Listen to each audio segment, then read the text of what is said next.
Virgil Hogan, champion des poids moyens, les 84 kg dans cette Ligue Ares. Short noir défend sa couronne face à Rocha, le Brésilien. Tout de suite, il va chercher le contact, il vient verrouiller en body lock. Pour rappel, ce combat a lieu en 5 reprises de 5 minutes. C'est un combat de championnat, un combat pour la ceinture.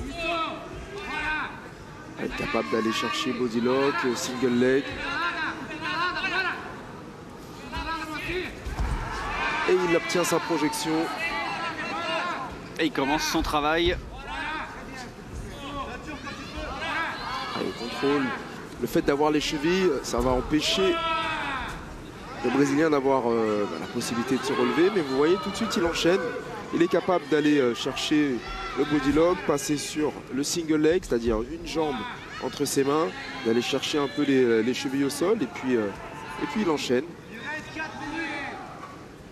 Il est toujours en contrôle, toujours en pression.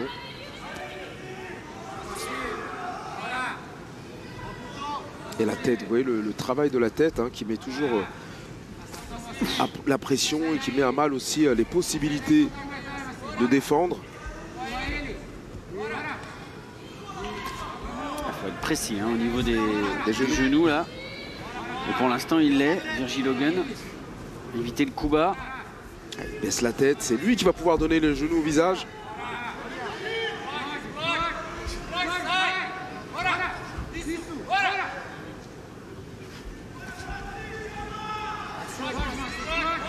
Et l'arbitre qui commence à faire un petit geste pour demander un peu plus d'activité. On utilise la tête encore là pour Virgil.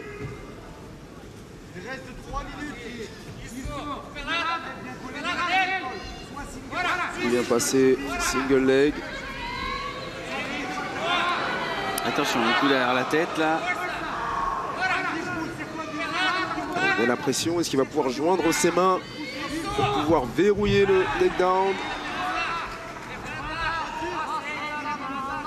Voilà, là, le petit geste de Rocha là, vers son entraîneur. Ok. Je t'ai entendu, j'ai bien compris. Virgil va essayer d'aller attraper la main droite de Rocha pour pouvoir verrouiller son takedown.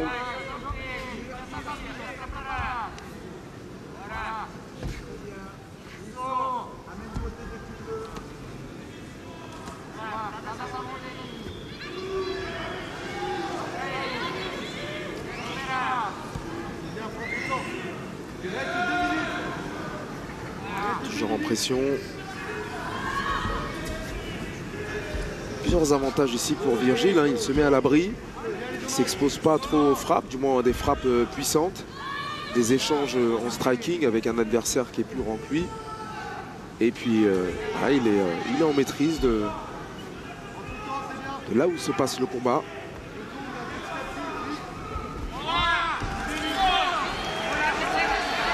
Ça va lui permettre de désengager, respirer un peu. 90 secondes. Et surtout, il n'a pas pris un coup pour l'instant. Là encore, c'est bien bloqué. Et... Vous voyez, les frappes, elles ne sont même pas appuyées. Mais non, parce que c'est toujours la même tactique. C'est-à-dire, hop, on feinte finalement avec les bras pour derrière aller chercher la saisie.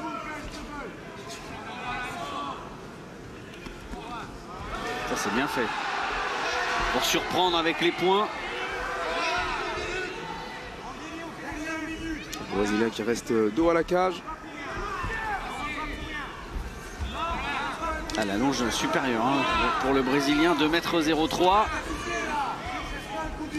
Oh, le genou, c'était bien tenté.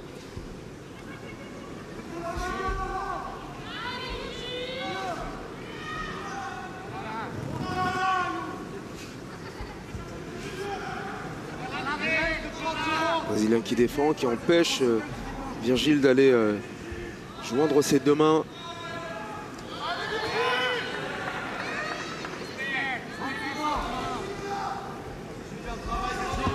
En même temps, est-ce qu'il va pouvoir tenir comme ça? Il reste moins de 20 secondes dans ce premier round. Pour l'instant, est maîtrisé par le champion.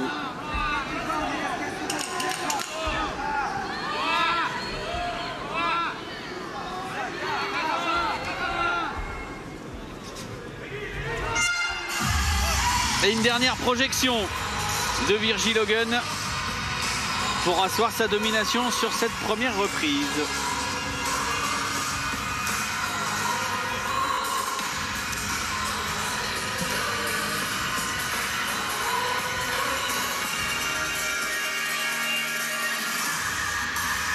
Je trouve que le combattant brésilien a plutôt bien géré, plutôt bien défendu.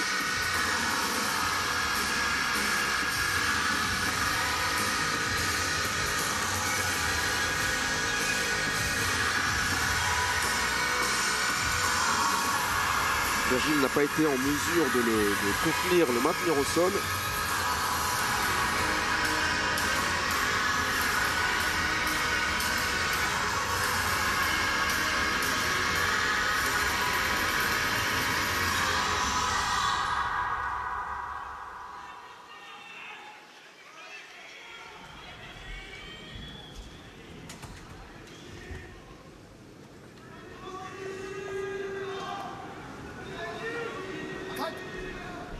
Deuxième round. La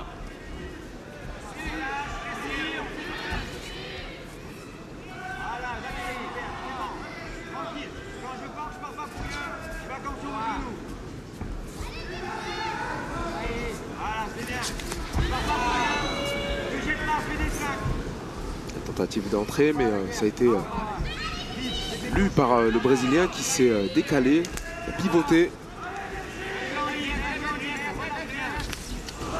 Oh, crochet du gauche de la part de Rocha.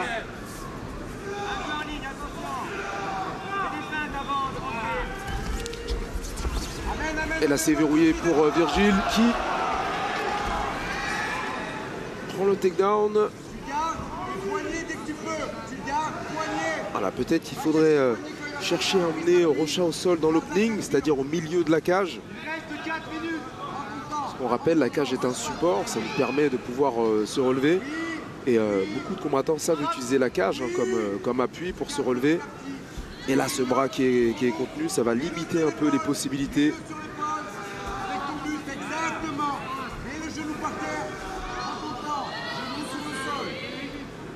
Alors, si Virgil parvient à prendre un peu de hauteur, à être au-dessus de son adversaire, il va se retrouver dans une position ultra dominante.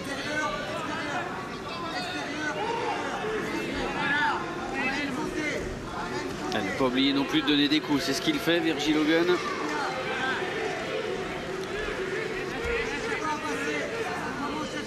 Un brésilien qui tente de contenir Virgil, l'empêchant de prendre un peu de distance.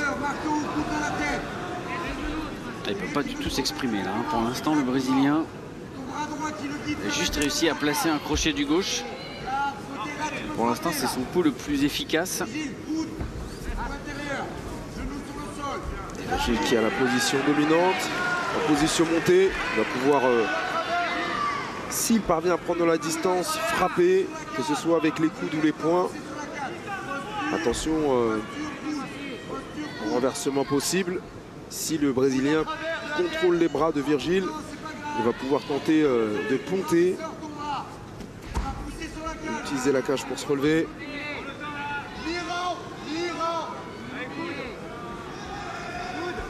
Et là, Virgil est dans son jardin. Hein, lorsque vous êtes ici sur votre adversaire, la moindre erreur peut apporter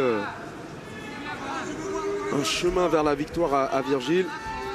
Il fait attention à ne pas donner son dos. Attention. On en parlait tout à l'heure. Voilà, si la position... Ah, il s'est vite retourné là, Rocha. Il sait que... Il a été rapide pour se remettre sur le dos. Les dangers peuvent venir d'ici.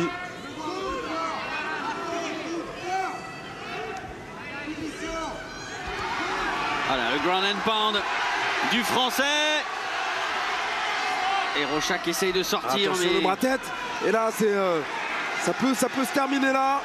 Le Brésilien grimace. Virgil est bien placé. Et surtout, il tient bien. Il tient bien. Il tient. Ah, ça va être difficile de sortir de là. Attention à ne pas perdre la position. Ici, Virgil parvient à passer de l'autre côté, sur le côté gauche. Il va pouvoir finaliser. Côté droit, pardon. Ah, lui aussi, hein, il serre les dents là, Virgil Hogan. Ah, c'était bien fait là, cette défense. Et oui, il a contrôlé le bras, donc il a pu renverser.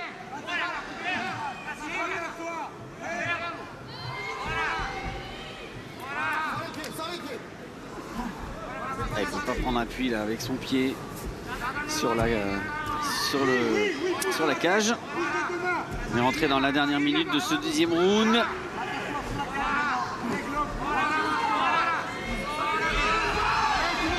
Et il a voulu vite se remettre debout là, Virgil Hogan. C'est la première fois que Rocha peut mettre un enchaînement en place. Il a tenté là l'étranglement, mais Virgil étant placé perpendiculaire à lui, ça va avoir du mal à passer. Et le Français qui sort de la soumission. Encore 20 secondes.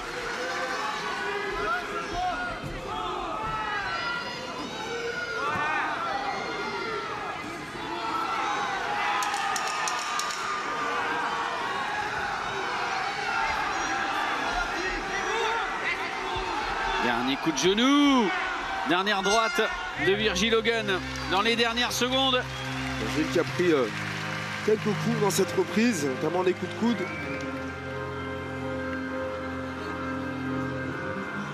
Et messieurs, le coin de Virgil Hogan et notamment Aldric Cassata, son entraîneur, demandait à Virgil d'être très patient, de prendre son temps pour finaliser ses soumissions et surtout de ne pas trop se précipiter.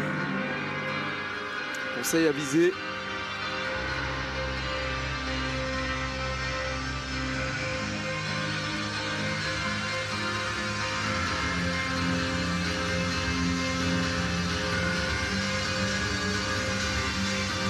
Et après ce ground and pound, Rochak a quand même trouvé les moyens de renverser la situation. Oui, vous voyez là ce bras, lorsque ce bras est maintenu, c'est comme si vous coupiez l'un des 4 appuis d'une table et vous êtes moins stable et vous êtes fragile du côté où le pied est verrouillé. Et c'est exactement ce qu'il s'est passé là sur ce renversement.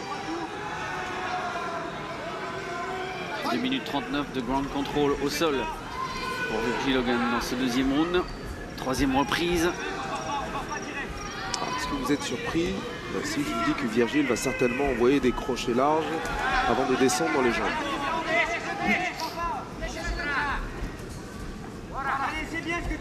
C'est dans ce troisième round là qu'il avait su faire la différence face à Goutou.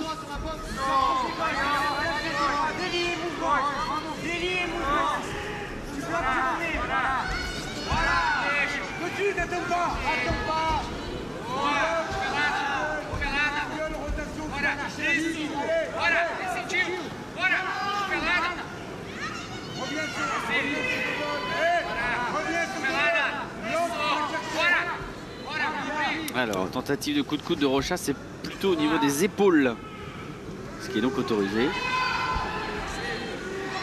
Il tente de fatiguer, d'user un peu les outils, les armes de Virgil Hogan.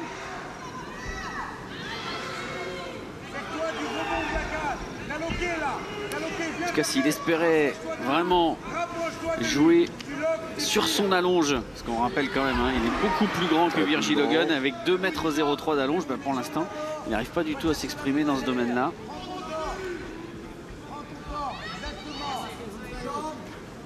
Et il est encore au sol, encore moins. Sous le contrôle de Virgil Hogan.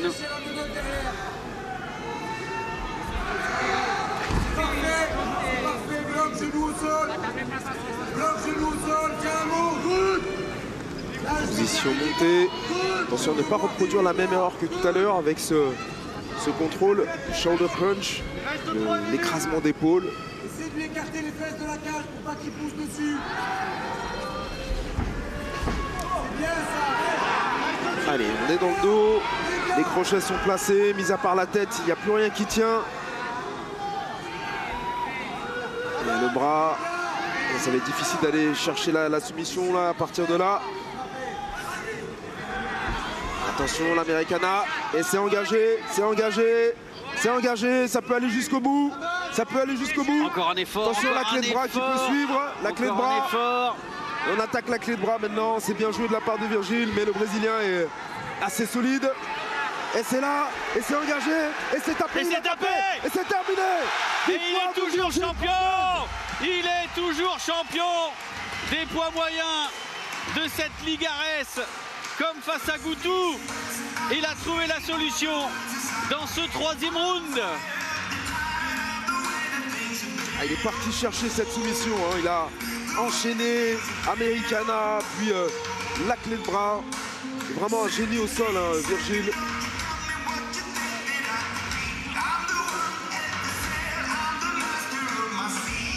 Le champion reste le champion. Ah, il a été vaillant, il a résisté à ses nombreux assauts au sol, Rocha, mais il a craqué dans ce troisième round. Et Pierre est avec le copain d'entraînement, l'autre champion d'Arès de Nice, Axel Sola. Avec Axel Sola, justement. Il a eu du mal, enfin il a contrôlé son combat, Virgile, ce soir, c'était presque parfait. Alors je vous explique, Virgile c'est un monstre, mais là vous n'avez pas pu voir encore tout ce qu'il est capable de faire parce que malheureusement son adversaire était incapable de défendre suffisamment la lutte pour que Virgile sorte son jeu. Donc je me demande si l'Arès arrivera à trouver quelqu'un qui sera suffisamment fort en lutte pour défendre la lutte de Virgile, et là on verra ce que Virgile Hogan a vraiment dans le ventre. Donc là c'était une petite balade en prairie, du contrôle, du grand nelpad et une soumission. Merci. Petite balade en prairie, vous validez? Ouais, il sort sans trop de dommages. Il s'est exprimé tout au long du combat. Il a montré de quoi il est capable, de quoi il était fait.